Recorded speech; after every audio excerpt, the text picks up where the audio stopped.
While everyone on social media is flexing their big baller lifestyle, I think it is such a virtue to be able to live frugally.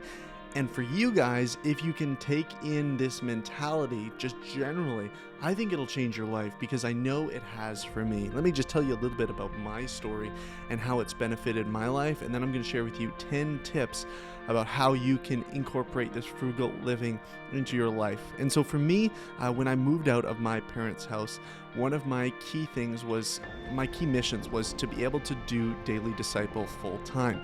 And one of the aspects of that mission was, okay, how can I cut down on costs in my life in order to actually make this feasible, in order to actually do what I want to do, because it was important to me to have the job that I wanted.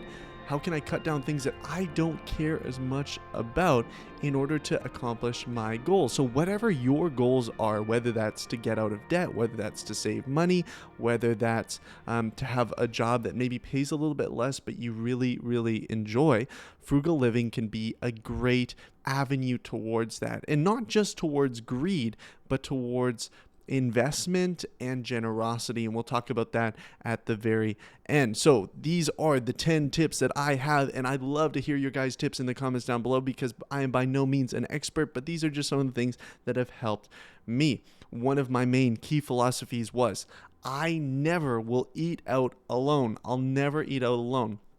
And also, just generally, I won't eat out very much at all. If it's an option, I'm going to say, hey, let's eat in tonight, because eating at home is so much less expensive. It just gets so crazy. I've been eating out a little bit more recently, and just seeing my credit card bill at the end of the month and realizing, man, this adds up quick. And there's lots of great things that you can do at home to save money, buy in bulk, just portion things out, meal prepping, or just even meal planning. I've heard is just a great way, and making sure that you're utilizing the things that you buy. So the second thing is, do not buy the car unless you have to. I put off buying a car till I was like 23 years old. And part of the reason I did that was I was able to utilize my parents' vehicle occasionally, so that was a real blessing. So some of you might not have that resource, and I understand that. But at the same time, I would bike most places during the summer or walk. And then during the winter, there was a period of time for one winter where I just walked to work every day. And that was like negative 30 Celsius.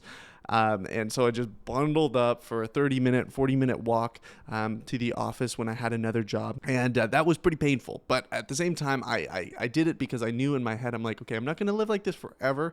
There are some seasons to some frugal living where I was going to say, okay, I'm going to buy a car eventually, but for this season, I'm going to push through in order to save some money. And it's also good for your health too. If you are in a climate where you can bike places, I would love to bike more often to places, but it's just cold and snowy and slippery so often around here in Winnipeg that it's not as feasible. The third tip to frugal living is drinking water. Now, Isaac, why would you? What's up with drinking water? What does that have anything to do with frugal living? Well, mainly because we spend so much money on just drinks of all kinds. I know for me, if I wasn't as intentional about just focusing on drinking water, I would buy energy drinks and I would buy pop. But by not doing that, just focusing on drinking water, not only is my health probably better overall and more kind of regulated, not having all that caffeine in me all the time, but it just saves me a whole bunch of money because I'm not spending it on trying to refuel all these things that I'm just drinking. Like, I could drink 4 or 5 in a day if I'm editing, if I'm around my computer. It's just not good for me. So it has a lot of different benefits, but drink water, everybody. This is a good one. The fourth thing is, and a lot of people won't want to do this, but cheap staples that you can make quickly. I work at home. I work a bunch, and I'm very focused on Daily Disciple, Men on Mission, just the whole ministry in general. And I have a lot of other social things that I do. So it's about finding staples that are easy to cook and cheap in general. And so honestly, what that lands me on is eggs. I eat a lot of eggs. People make fun of me for it because they're like, Isaac and his 5 eggs in the morning. But hey, it fills me up. It's cheap. I probably won't live like this forever because it's not the most well-rounded nutritional diet. I can readily recognize that. But honestly, for guys that are young and single, living on their own, or with a bunch of roommates. Like, I think there's seasons where you can cut some corners because you want to achieve certain goals. This is a bonus thing. I didn't even think about this, but I'm looking to the left of me, and let me see if I can even pick this up. Oh, here it is. Okay, this is my herbs and herbs, or whatever you want to call them. I have some mint, basil, dill, parsley, and chives, and I add them to all my food, and it's free because I'm growing it, and that's awesome. So I highly recommend that if you have a window. I just got these tin buckets at IKEA, drilled some holes in them, put some soil in there, and then I got the plant, and then I just put them in this longer vessel to protect from spillage when the water seeps through the holes. And I got that at like a hardware store. And so now I have this awesome array of herbs whenever I want them. Tip number 6 is maintain a minimalist mentality. So often when people buy things, they see them as assets. Anytime I acquire something, this adds to my personal net worth, right? But what we need to be thinking of is, if I don't truly need this thing, then it is actually debt in a way, because it is hindering me from either the space that I need, because we all need good space, open space, that we don't want things to be cluttered. But it's also just taking up more of my mental space because I'm thinking about it. Oh, I should be using this, or I should put this here. I should move this here. It is in turn debt. So things that you don't need are debt. They're not assets. So get rid of them, or don't buy them in the first place, ideally. And that's been such a good mentality for me, where, okay, I'm thinking I could use this thing, but do I really need it? Or is it just going to take up more mental space in my life because I'll feel guilty about not using it as much as I should because I spent so much money on it and all this kind of thing. So maintain a minimalist mentality. Tip number 7 is social things don't need to cost money. If you've gotten into the mentality of always going out, either a restaurant or whatever else, and spending a bunch of money when you're hanging out with friends, this doesn't need to be this way. It's not just like, oh, I guess this is just what happens. No, but what you need to do is you need to change the expectations.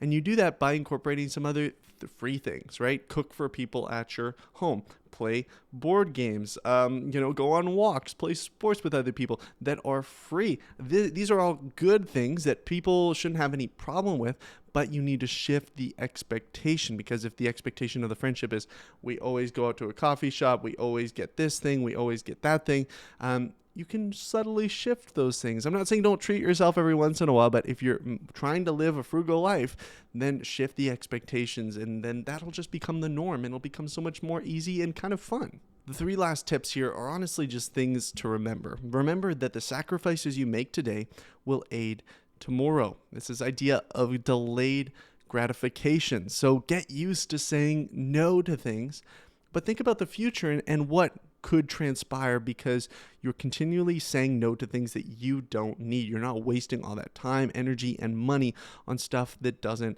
matter. That will help you later on. Trust me, it does. I've seen the benefits and the rewards of that. The next thing is make it a game. See what the least amount you can spend in a month or a week, or how long you can live off, this certain amount of money. Make it a game. It's pretty fun, especially when you're living on your own and you're single. These are things that you can do, and you get used to it. And then hey, I don't need this big paying job in order to support my lifestyle. If something happened, I would be okay. And the last thing is approach frugality, not as a means for greed or to just kind of like keep all your stuff, or because I'm scared of what might happen, and this kind of fear-based frugality, which a lot of people take on, but rather frugality out of the desire to invest and to promote generosity in your life. Don't approach it out of fear because you're scared things might dry up and God might not provide for you, but rather to steward what you have well. To steward what you have well. So it is a frugality out of delight, knowing that, hey, this is enough for me, right? What I'm using, I'm stewarding what I have well. This is enough for me, and whatever else I can use for the glory of God elsewhere. Let me know which of these tips you are going to implement in your life in the comments down below. To join the Brotherhood, subscribe because I'm putting out new videos all the time. Join us on our Discord by supporting on Patreon or becoming a channel member. I would love to see you over there. By becoming a partner on Patreon as well, you get exclusive videos and access to our Daily Disciple Discord and video chats that we do with that as well. So until next time, keep pursuing the mission.